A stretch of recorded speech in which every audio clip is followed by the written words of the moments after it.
Good day guys, today is January 30.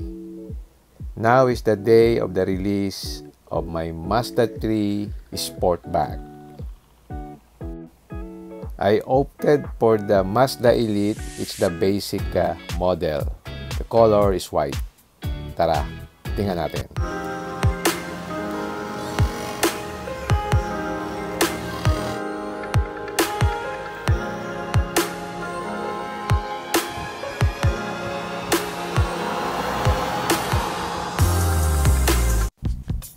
Guys, this nga pala is a raw vlog. I'll just show to you the system of Mazda when releasing their cars. I'm now at Mazda Makati to get my unit. So, tara, tingnan natin kung paano. This one is the sales invoice. Sa ko pipirma? This one, sir, the signature. Dito? Yes.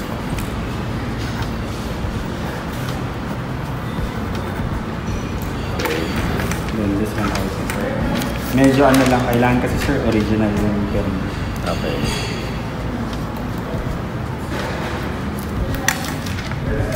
one, sir. Kung what time mo gusto magpa-service, message mo lang ako. Pero yung customer service naman naman, sir, they will remind you before as long as you have naman the sales invoice, pwede naman siyang gamitin. Ilang araw ba pwedeng gamitin yan? Sir, since this one is cash naman, siguro, sir, dadating yung sales invoice ng mga 1 to 2 weeks. Ay, yung ORCR. ORCR. This one, sir, you can drive naman actually.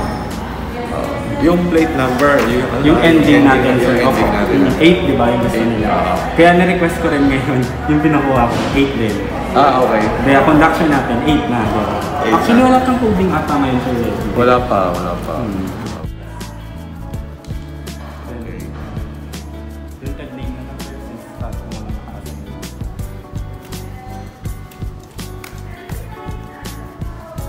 For request na free na siya kasama. Okay, so you can...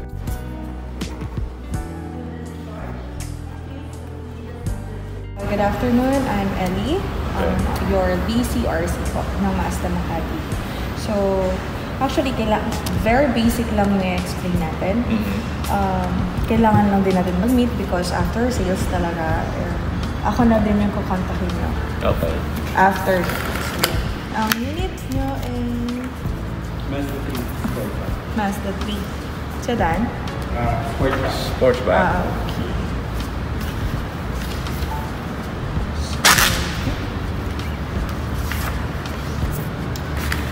Explain ko lang si Eugene 3. Actually, si Eugene 3 po, this is, Eugene 3, kasi why 3? Kasi 3 years.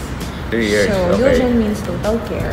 Yung 3 years natin ngayon is nag-extend na po ng 2 years. Okay. So, dati siyang 60,000, ngayon nag-100,000 na. Nag-100,000 na siya. So, why Eugene? Because of meaning of total care. So, ang periodic maintenance natin ay free for 5 years. Okay. Dati 3 years. So, every 10,000, doon tayo nagbe-base po ng schedule. So, libre siya ng maintenance, parts, oil, and labor. So, yun. Okay. Alam niyo, may idea po ba kay roadside assistance? Wala. Okay. Si Mazda Philippines, may roadside assistance siya for 5 years po. 5 na to, sir. 5 years na to. Yeah. Basta under warranty pa tayo, pwede pa tayong tumawag kay roadside assistance. And also, ito yung hotline nila, business cards po. Okay. So, ito talagang binibigay natin para hindi mawala ito. So, ito yung number ko na nasa likod. Okay. So, roadside assistance. Meaning, basta under warranty siya, pwede siyang tawagan pagka jump start and towing. So, halimbawa, ngayong pandemic, nagkaroon siya ng biglang hindi na nagamit yung cars nasa garage lang or sa basement, sa parking. Maraming gumagamit nito because hindi na engine won't start, ganun yung lagi nilang concern. So, tumatawag sila sa akin para i-assist ko and also yung para sa roadside So, assistance. meron kayong accredited towing company or in-house? Sila na po ang mag-aasikaso. Oo. For halimbawa sa basement naman at napakalalim na, may retrieval and towing sila. Okay. So wala tayong magiging problema if ever na ipapato natin yung unit. Hanggat under warranty pa po tayo. Okay. So, by far, ang Myogen yun pa lang po yung i-explain natin. Once po meron tayong concern, just call me po. And also, ito yung talagang i-explain ko sa inyo is yung schedule natin sa Mazda Makati. Or kung kahit saan naman po. Yun. So, ito. Okay. 10,000, yes. Dapat po, laging dala ang service booklet. Alright. Warranty service booklet para po ma-claim natin yung free maintenance natin. Okay. So, ito po yung mga coupon. First, ayan, dealer's copy. Ito yung kukunin namin. Pagka nagpa-maintenance na tayo. 6 months or 10,000, whichever comes first. Okay. Hanggang 100,000. Okay. Ayan, hanggang 100,000. So, wala kang babayaran doon? Basta Wala pong babayaran. May babayaran lang po tayo kapag may wear and tear. Wear and tear. Yes. Like brakes, ganun po. Yung warranty naman po ng battery natin ay 1 year upon purchase. So, yun. Kapag, Ano ba ang covered ng warranty? Anong covered ng warranty? lahat po ng pwede nating, basta po hindi po, like yun, aircon, brakes. So, yun. I-check naman po bago Pagka hindi kaya ng warranty natin, si insurance naman ang mag-help sa atin. So, yun. Dito sa likod natin,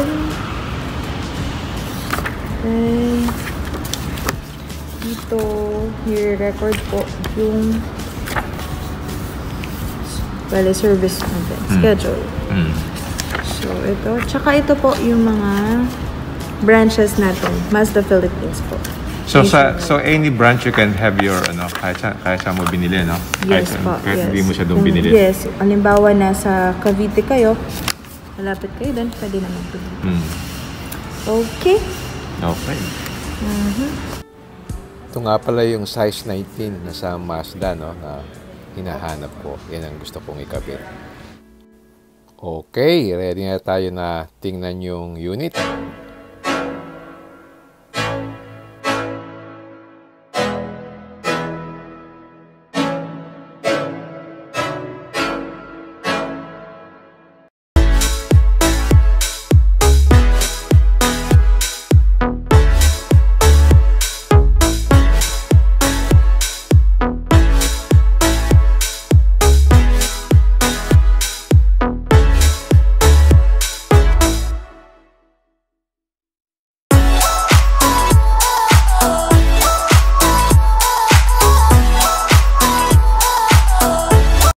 Just to get into the vulcanizing lang siya. Ito yung donut.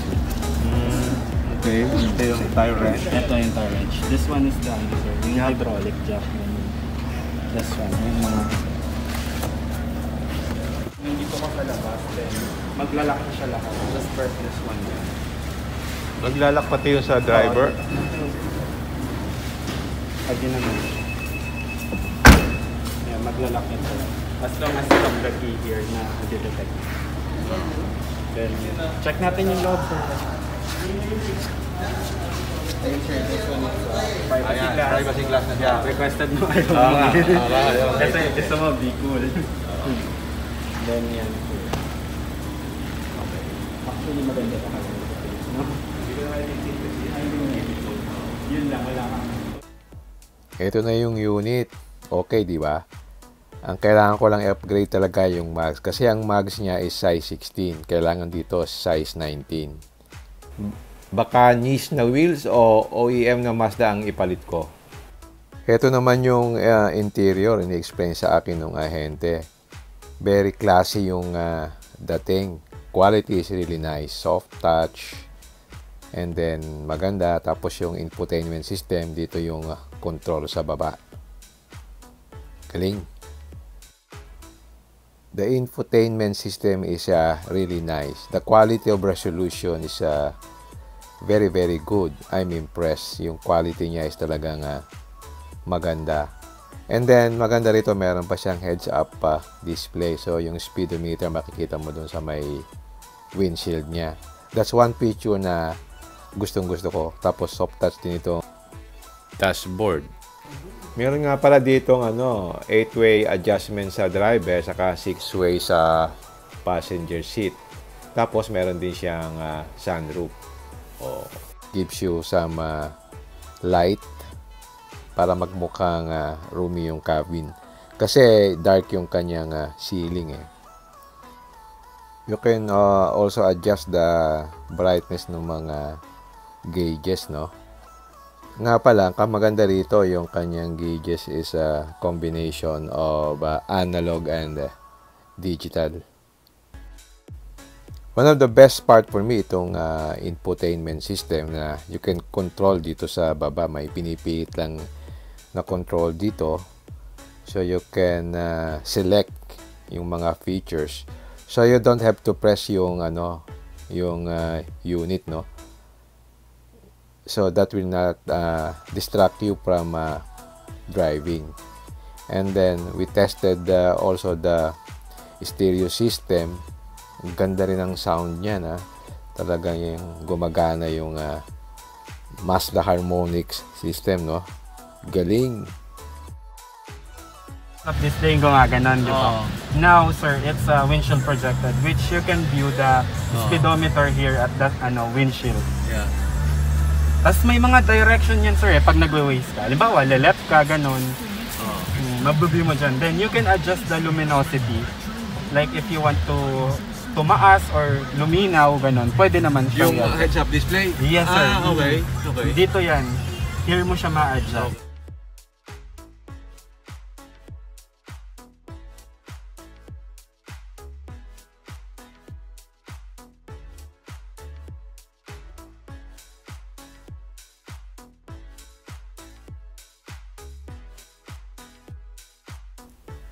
I will not be reviewing this in depth.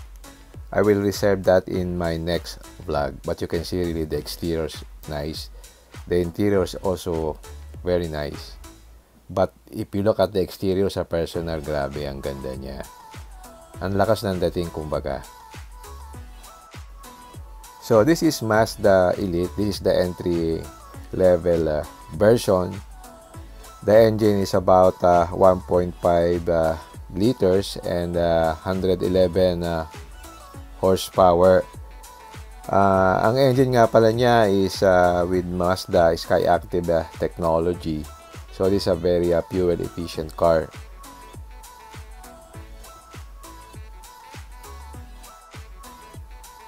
That's why I like this car very much. Upon releasing, you have to check the body. If there are scratches or dents, check if the lights are working, check also the trunk,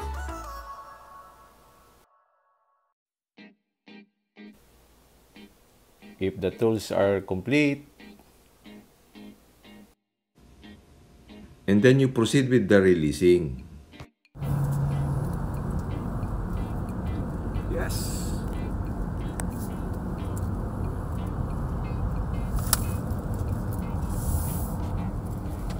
Ang isa sa una kong napansin dito yung quietness ng kanyang cabin.